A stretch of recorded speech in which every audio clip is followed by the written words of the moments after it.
აკრძალული მუსიკა რესტორნებში არალიცენზირებული მუსიკალური ნაწარმოებების ჩართვის გამო სასამართლოს გადაწყვეტილებით რამდენიმე კვების ობიექტს მუსიკის ჩართვა აეკრძალა. საავტორო უფლებების დაცვის ასოციაციის მონაცემებით კაფე-ბარებისა და რესტორნების მფლობელთა 13% მათთან თანამშრომლობაზე უარს ამბობს.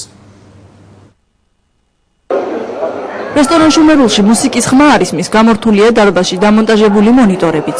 საზოგადოებრივი კვების ობიექტში მუსიკალური ნაწარმოების საჯაროდ შესრულება სასამართლოს გადაწყვეტილებით აიკრძალა. თავის მხრივ ამ მოთხოვნით სასამართლოს საქართველოს საავტორო უფლებათა ასოციაციამ მიმართა. არის ესაღა ჩვენი იმიჯზე იმოქმედებს, ხალხი აღარ შემოდის, არის არხები, ხო, მუსიკალური არხები და იქიდან თავდიდან არის, არ გვიფიქრია რომ ეს იქნებოდა აკრძალვის მიზეზი. ლიცენზიასაც შეეხება ავდებთ ხელშეკრულებას. რესტორნის მეპატრონეთა ინტერესების დამცველი ადვოკატის თქმით, სასამართლომდე საქმე იმის გამო მივიდა, რომ საავტორო უფლებათა ასოციაციიდან ობიექტის დასათვალიერებლად არავინ მისულა და ადმინისტრაციასაც მოსალოდნელი სანქციების შესახებ მიუღია ოფიციალური გაფრთხილება.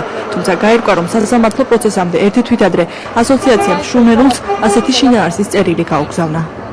როგორც მოგეხსენებათ, თქვენს ობიექტზე რესტორანში შუმერული ხორციელდება საავტორო უფლებებით დაცული მუსიკალური ნაწარმოებების საჯარო შესრულება. ნაწარმოებების საჯარო შესრულებისთვის კი საავტორო და მომიჯნავე უფლებების შესახებ საქართველოს კანონის საფუძველზე თქვენ როგორც საავტორო უფლებებით დაცული მუსიკალური ნაწარმოებების მოსარგებლეს გეკისრებათ ვალდებულება გადაიხადოთ საავტორო ჰონორარი, რისთვისაც უნდა გააფორმოთ სალიცენზიო შეთანხმება საქართველოს საავტორო უფლებათა ასოციაციასთან. სალიცენზიო შეთანხმების გაფორმება გარეშე თქვენ ჩაითვლებით კანონის და შესაბამისად საავტორო უფლებათა დამღვევად, რაც გამოიწვევს ნაწარმოების საჯარო შესრულების აკრძალვას ლიცენზიის მიღებამდე.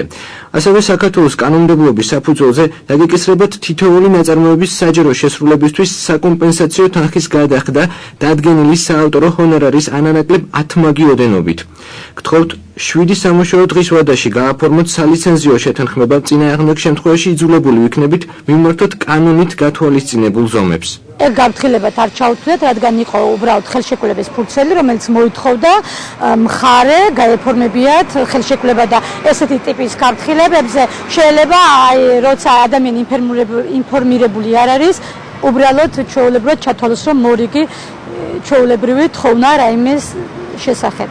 როგორც საავტორო უფლებადამცველ ორგანიზაციაში განმარტეს, შუმერულის გარდა აჭარაში მუსიკის შესრულება კიდევ რამდენიმე კაფესა და რესტორანში აეკრძალა.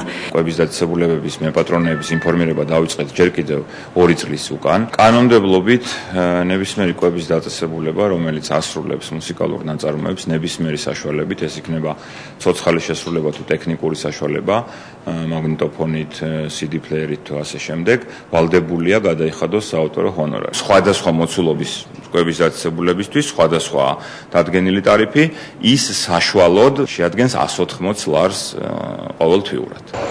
ორგანიზაციაში ჯერჯერობით სუსტი სტატისტიკა არ აქვთ.